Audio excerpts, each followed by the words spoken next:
This is one galaxy. You are seeing it 3 times. Somewhere in there, a star exploded. Once.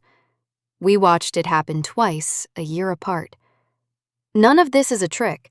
It's just what happens when light comes the long way round.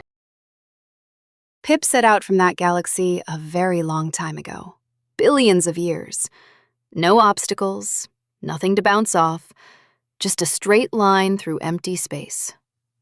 And then, halfway, something enormous.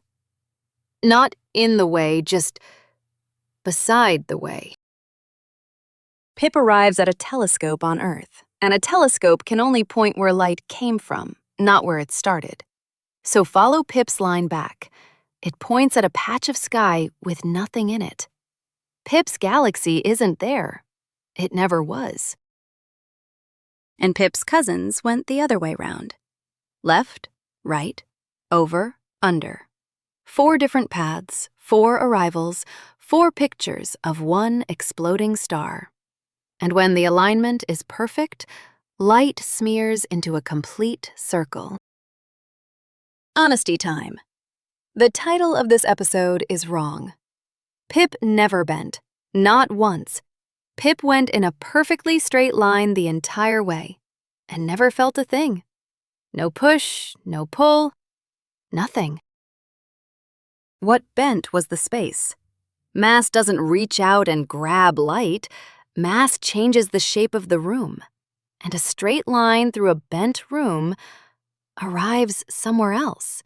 From Pip's side, nothing happened at all. From ours, a galaxy moved. And here's what makes it more than a curiosity. Bending also magnifies. A galaxy in the way is a lens, and the faintest things we have ever seen, including single stars most of the way across the universe, we saw through one. Which brings us back to that star. 4 paths, 4 different lengths, so the light arrived 4 times. Astronomers worked out that a 5th was still coming, and said roughly when.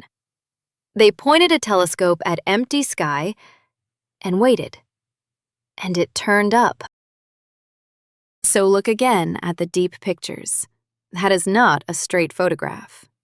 Much of what we know about the early universe came the long way round, through a lens nobody built. Next time, why the sky keeps the blue ones.